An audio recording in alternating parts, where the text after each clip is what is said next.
bem? Quarta-feira, 21 horas, nosso programa Terceira Visão. Lembrando o nosso caldeirão, no qual você faz seus pedidos. Esse aqui está mais sofisticado, que é a obra do nosso sacerdote, que fez o caldeirão em forma de coruja. Isso aqui é para pedidos mais assim, né? Caldeirão, a rifa, R$10 cada número, valendo uma aula. Temos as aulas. Tem dúvidas sobre os programas? As aulas, você encaminha de 5 a 10 perguntas de Márcio Matos para a gente gravar o programa. Temos também o Boa Noite, de Márcio Matos. Boa noite a todos, sejam bem-vindos ao programa. Vamos lá. O programa de hoje é o tema O Livro de Tote. É um tema de aula de Gustavo. Vamos lá. Deixa eu falar antes que existem duas aulas sobre magia egípcia. O livro de Tote e Verdade e Falsidade, que é baseado numa lenda egípcia. Você quer adquirir as aulas? Sacerdote Márcio Matos. Ok? Vamos lá. O mestre diz em aula que a esfinge e as pirâmides não foram construídas pelos egípcios e que foi desenterrada devido ao sonho de um faraó. No caso das pirâmides e os seus lados existe o segredo da estrela e a reencarnação. Ela seria então um projeto para uma raça futura ou é guardado por uma tradição para um grupo de pessoas? Bom, olha só. O que foi desenterrado pelo sonho do faraó foi a esfinge. Essa história está contando aquela... fica bonito, né? Aquela estela de pedra entre as patas da esfinge, que ele teve um sonho, indicaram onde estava a esfinge e ele desenterraram. Não desenterraram, mas ficou, como vou dizer para vocês, com o passar das invasões, ficou só a cabeça de fora, aquelas coisas todas. Chegaram os franceses com Napoleão. É a história, você que entende, gosta da cultura egípcia, sabe do que eu estou falando. Da história egípcia, né? Pelo menos a oficial.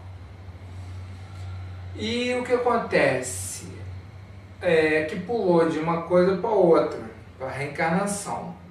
A pirâmide de Kelps, que é a mais alta, né? 146 metros de altura, porque o topo foi roubado, né? Onde fica localizada a pedra angular, a pedra angular da maçonaria? Não sei. A pedra angular, que eu saiba, era um objeto diferente, mas tudo bem. Mas é uma pedra angular. Porque se você levar em conta que eram 7, então pode ser a pedra angular, o topo da grande pirâmide de Kelps. Que não é de Kelps, tá? Isso é mentira, é uma mentira para variar e criada pelos ingleses. Mas tudo bem. Já falei sobre isso em outros programas aqui. Mas ela, quando olhada pelo alto, ela tem 8 lados. Pô, simboliza a estrela de 8 pontos, que é a estrela da reencarnação, a roda da Sansara, que realmente é um projeto para se controlar. Se você controla, gente, olha só, questão de lógica. Se você controla, não é reencarnação, né? É outra coisa, mas é um termo parralesada. Então fica sendo reencarnação. Como os fenícios eram comerciantes e pegavam o conhecimento e papiros do Egito para registro, então pode-se dizer que a civilização que viveu no Egito é mais antiga que os egípcios e os fenícios. Seriam os fenícios herdeiros dos segredos das pirâmides, além de seus ritos? Olha só, quando a gente fala de Phoenicians, a gente entra em uma... vamos ver assim, a pessoa fala assim, a gente vai estudar o Egito, porque o Egito, gente, é produto de uma propaganda do início do século XX, no qual foi uma propaganda, inspirando os ingleses para variar, Mas os fenícios, que são bem distantes, para dizer, os libaneses, são herdeiros de um conhecimento superior. Por isso que Baalbek, né, que é o grande templo de Baal. Aí nós temos uma grande cidade, Sidom, Tiro, Biblos, futuramente Cartago, norte da África. Mas isso eles são herdeiros. Já falei sobre essa questão de herdeiro em outros programas. De uma civilização diferente. Porque tudo aqui se resume a Atlântida. Não existia só os Atlantes, hein, gente? Ok? Nos dias de hoje, ao escrever no Grimório, é como colocar uma parte de você nele, com seus conhecimentos e pensamentos. Tanto que na civilização maia, furavam os objetos do antigo dono. Então pode-se dizer que o livro de Thoth estaria o próprio Deus, por isso era tão perigoso? Não, o livro de Thoth, o que a gente chama de livro porque é uma melhor definição, né? Antigamente não existia a palavra tablet como a gente conhece hoje, mas tudo bem. Vamos lá. Os maias matavam os objetos por causa do seu dono, deixavam a sua impressão nele. Então, para eles, não os maias, não família maia, os maias, civilização maia, tá? Eles furavam os objetos porque acreditavam que aqueles objetos traziam a essência do dono. Então, eles furavam os pratos, copos, seja, para matar o objeto. Essa colocação que você não se aplica ao livro de Thoth, como as instâncias de Zayanda Blavatsky, não se aplica. E são tecnologias, como dizer assim, Charles Dickens, que é um autor que eu gosto muito, que ele era ateu, né? Não sei se vocês sabem que ele era ateu. E aí ele testemunhou um evento e a partir dali ele começou não a divulgar o espiritismo de Kardec, entenda bem.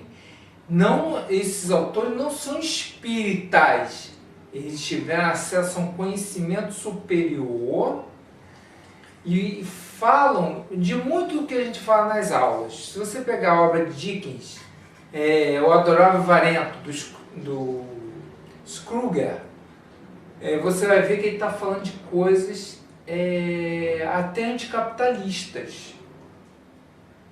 O apego, aquelas coisas todas. Então, como você diz assim, então o teu livro do Dickens, eu tenho a essência dele. Se a gente olhar por um lado técnico, sim. O livro de Thoth, você vai ter a impressão do Deus, tecnicamente, sim. É uma visão interessante, né? Nós estamos, porque na magia a gente está mais preocupado com o conteúdo que com o livro. O autor é um instrumento. Mestre, na aula diz que Thoth falava com um leitor como um holograma. Minha pergunta que fica é: se os livros podem ser vivos ou se acessamos uma cópia do antigo do antigo dono, em uma espécie de elemental artificial ou cópia? Não é só. Aí não tem nada a ver com elemental artificial. Isso tem a ver com seu corpo mental inferior. Tem que entender, vamos entender, que a civilização do Egito, que ninguém viu, tá? Nem Heródoto viu, ninguém registrou, eles trabalhavam com um mental inferior. Ah, mas como assim que é mental inferior? Compra a aula número 1. Ou seria na aula número 2? Compra as 2 aulas que é melhor, para garantir. E aí o que acontece? Essa tecnologia é para se comunicar com o seu mental inferior. Por isso que ela tem a aparência de um holograma. É tão bom o século XXI que a gente pode falar de coisas, né? Holograma. O que é um holograma? A gente tem lá no Guerra das Estrelas, gente, aquela figura de luz que é a projeção, 7 dimensões, né? São 7 dimensões de projetar um holograma. 7 projeções, dimensões, desculpa. 7 projetores para planejar, para projetar um holograma. Ou mais, mas tudo bem. Então essa tecnologia que agora está engatinhando, eles dominavam muito bem. É como você dizer, por exemplo, eu falei antes, há muitos anos, sobre computação quântica. Então, por exemplo, é tipo assim, eu pego uma caixinha, essa caixinha aqui é até menor que isso aqui. E aí, como é que uma pessoa comum falaria? Como é que se fala com uma pessoa comum?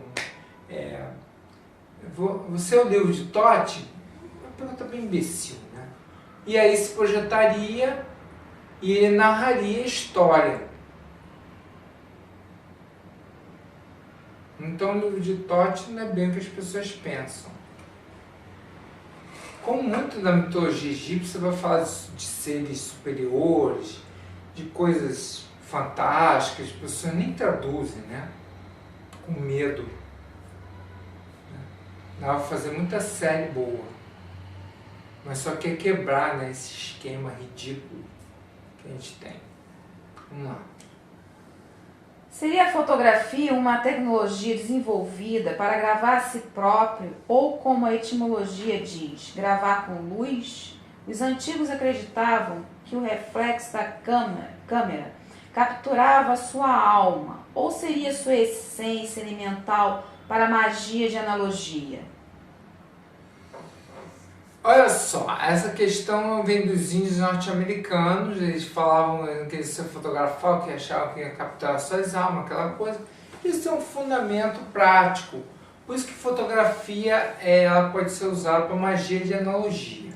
O que é magia de analogia, mestre? Meu filho, é quando você fala... Quem usa muito magia de analogia é o voodoo, que vocês conhecem como voodoo. Não pegou aqui no Brasil porque não é coisa para pangaré, né? Então, por exemplo, o bonequinho, aquela coisa, existe uma analogia, não é só de pano, existem outros materiais que você pode produzir no bonequinho, similar a uma pessoa, e em cima disso você vai trabalhar, porque é uma magia de analogia. Não é uma coisa de um dia, é isso que as pessoas não entendem. Pessoas que sabem o que estão fazendo, por exemplo, vão fazer um trabalho de amarração, pede sabe que isso não é coisa de um dia, de uma semana. Existe uma contagem de tempo, de lua e uma série de coisas, protocolos de segurança, né? Então a magia de analogia da foto, ela se baseia em antigos conhecimentos, muito antigo. Mais antigo do que mais antigo que o próprio Homo sapiens. Sobre o espelho Anki não capturar o reflexo no sentido de ritos iniciáticos, o que esconderia além do significado de se tornar um mestre? Ele perderia seu rastro, assim como na questão do balandral?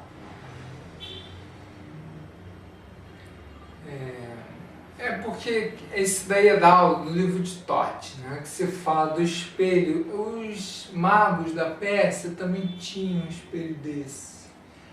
Mas os egípcios, eles eram muito bons em fumaça, espelhos, ilusões, em ótica. Os egípcios que ninguém viu, E os sacerdotes, que vocês chamam de sacerdotes egípcios, são herdeiros desse conhecimento. Então, eles aplicavam desses objetos místicos da mitologia é o espelho, que você, quando se olhar, você vê como você realmente era, né? Essa desgraça em forma humana. E ao trabalhar dentro do sacerdócio, todo aquele trabalho de autoaperfeiçoamento, você chegaria perante esse espelho e não teria mais reflexo. Entendeu? Você vê que as lendas sobre vampiros, que tem vários programas aqui sobre vampiros, você vê que tem um pouco disso, né? Então, porque um dos locais do qual os deuses vampiros reinaram foi no Egito. Então, o que acontece? Esse espelho, ele não ia mais refletir isso, né? E o que seria isso? É como o Gustavo está perguntando. Você já seria mestre nesse caso. E nesse caso, vamos entrar em assuntos que são segredos iniciáticos daquele grau que você alcançou. Ah, eu sou iniciado mestre. Não, cara, você foi iniciado, começou. Você não é mestre. Você vai ser mestre quando você fizer a iniciação de mago. Aí você conseguiu ser mestre. Você só vai ser mago quando fez a iniciação, quando fizer de sacerdote. Aí você é mago. Entendeu como é que é? Você faz a iniciação quer dizer começo. Então você está começando, você iniciou aprendiz. Então quando você, que no nosso caso da maga, você vai fazer um trabalho mais acentuado, fizer o de mestre, aí você é aprendiz. Aí quando você for mago, por isso que muita gente ignorante, imbecil, desinformada, já jegue, eu sou eterno aprendiz. Isso é conversa de charlatão. Ele ouviu o galo cantar, não sabe aonde. Entendeu? Então, esse é um assunto mais profundo, não é para a massa. Não estou falando de massa padaria, estou falando da massa, gnóbio. Vamos lá. Lembro uma vez em uma aula que um mestre disse sobre a coruja biônica do Papa, onde o mesmo respondia as perguntas. Seria uma tentativa de copiar a tecnologia do livro de Toth? Copiar não, dado pelo livro de Toth. A sexta raça conseguiria conquistar tais tecnologias? Vamos por parte. Essa coruja pertenceu ao Papa Silvestre, no ano 1000. Né? Foi esse Papa que trouxe os números arábicos, chamados arábicos erradamente, porque são hindus, para o Ocidente, para substituir, porque naquela época, na Idade Média, se usava os algarismos romanos. Então, tenta dividir o número romano, 5 romano ou 6 romano por 2 romano, tenta dividir.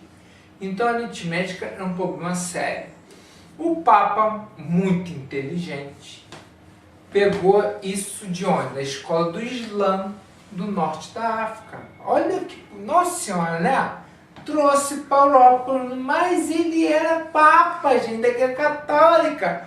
Como é que o desgraçado ia colocar, ainda mais gente imbecil? Se hoje a quinta raça, esse lixo, mano, imagina no 1000. Nossa senhora. Aí o que teve que acontecer? Teve que nascer um matemático rico, chamado Fibonacci, para popularizar os algarismos arábicos no Ocidente. Fibonacci é da época ali, do Império Mongol, aquela coisa toda. Mas isso é outra história.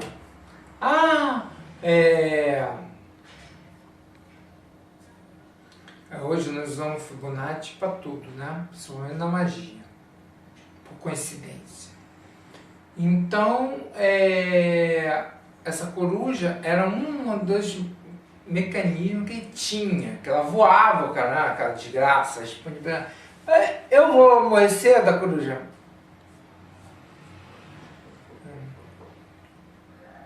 Vai ter uma desgraça muito grande. Pô, coruja, se eu só falar assim, entendeu? Então essa coruja era muito interessante. Era um mecanismo que pertence, que foi, né? Que a igreja sempre teve muito dinheiro e sempre patrocinou a arqueologia que não sai na TV. E a sexta raça, ela é herdeira, já que a quinta raça, né, é isso aí que tá vendo. Ela tá destruindo o planeta. Mas quem destrói o planeta? É a quinta raça? Não, gente. É o dono das empresas de petróleo. Quem tem petróleo não é você, seu infeliz, que gasta um pouquinho agronegócio, que você não tem noção de quanto gado consome de água e outras coisas mais que você não tem acesso, porque quem domina essa informação são os conglomerados bilionários. Não é milionário, não, é bilionário. Ok? Então a sexta raça herdará uma tecnologia muito superior. Então você ficou com dúvidas, mande as perguntas para o professor Márcio Matos, curta, comente, aqui o sininho, gente, bota lá, comenta aqui, isso aqui, aquelas coisas todas. E o Caldeirão, todo dia, 6 horas e meia-noite, tem a vinculação que é gratuita, está no grupo Mago Fábio, Sacerdote Márcio Matos, ou Sacerdote Márcio Matos, Mago Fábio Lins, que é um grupo, responde as perguntas, não fica, sim, é ViniTube, não é assim, responde as perguntas, não aceitamos fakes, nem pessoas sem fotos. Algum recado? Não, nada demais, né? E nos encontramos aqui,